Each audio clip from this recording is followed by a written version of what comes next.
Hey, Stewart's Chapel. This is Wednesday's devotion. Don and Pierson and Don Counts, and we're here at Chuck and Karen Barnes' home, and we really appreciate their hospitality and letting us be here. I want to start in Revelation chapter 5, verse 8. And it says, "Now when he," that is the Lamb of God, "when Jesus had taken the scroll, the four living creatures and the 24 elders, they fell down before the Lamb, each having a harp and golden bowls full of incense, which are the prayers of the saints."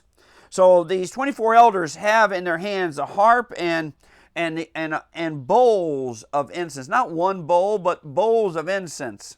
And it lets us know that these bowls represent the prayers of God's children. Prayers of God's children.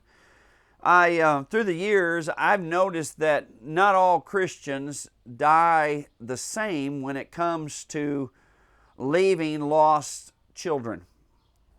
I've been at the bedside of those who were Christians who had lost children who passed away in great fear of the destiny of their children. And then I've died in the presence of Christians who had lost children who died in peace. And let me tell you the difference, or give you an example. There was a woman in the church that I pastor. She was a widow. She was of age. Her name was Liddy Barber. Liddy Barber had several lost children. She was a godly woman. She asked others, the church, and myself to pray for her children many, many times.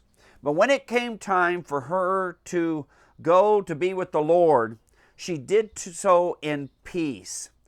She wasn't panicky. She wasn't fearful about her lost children. And the reason was, basically, she had come to the conclusion that her prayers, though she had never seen the answer of her prayers, she was confident of the faithfulness of God in answering her prayers. And so she was able to die in peace. Not every Christian, though, has been able to be that way. This shares with me and with you a truth. There are some things that you and I can do on this earth that outlive us. And one of them are our prayers. Our prayers will outlive us. Every prayer that I've ever prayed that was according to the will of God, regardless of whether I see it happen or not, I can trust in the fact that prayer, that desire, that asking that was according to the will of God is in His hands.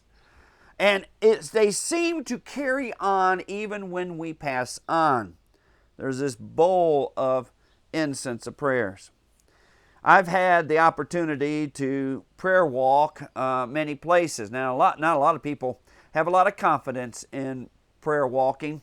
I will share with you that I have probably shared more, I probably have seen more people come to the Lord through prayer walking than any other evangelistic thing I've ever done.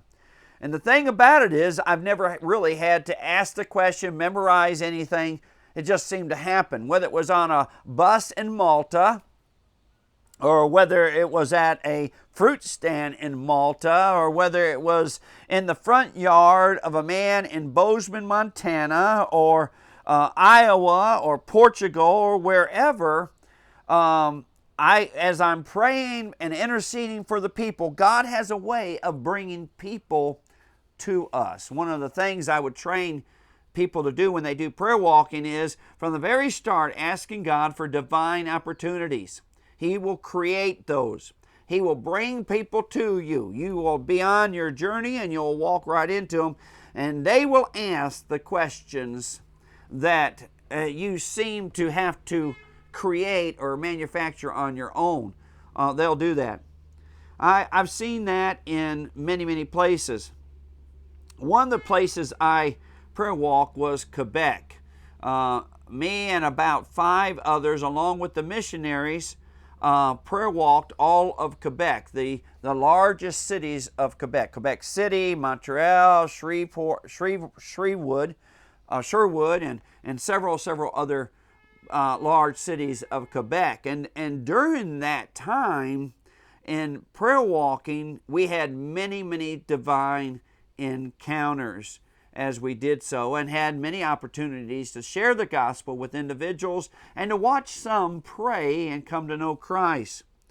I prayer walked all of the 67 cities of Malta, and with several teams, and there it was amazing how God moved. I've shared with you about one. Tomorrow's lesson I will share with you another one from Malta. In Portugal, the same thing happened. In Brazil, I prayer walked Rio de Janeiro, Brazil, and had tons of opportunities there. Argentina, Gaza, and on. So I want to leave with you a challenge about faith. Can you trust God with your prayers on your deathbed? Can you trust God with your prayers on your deathbed? Or will you die panicky because your eyes have not yet seen? You see, faith, according to Hebrews, is not about what you see, but what you believe and hope for, that you know as a reality in what you have not seen. As Jesus enters into the presence of the throne room, he takes the scroll.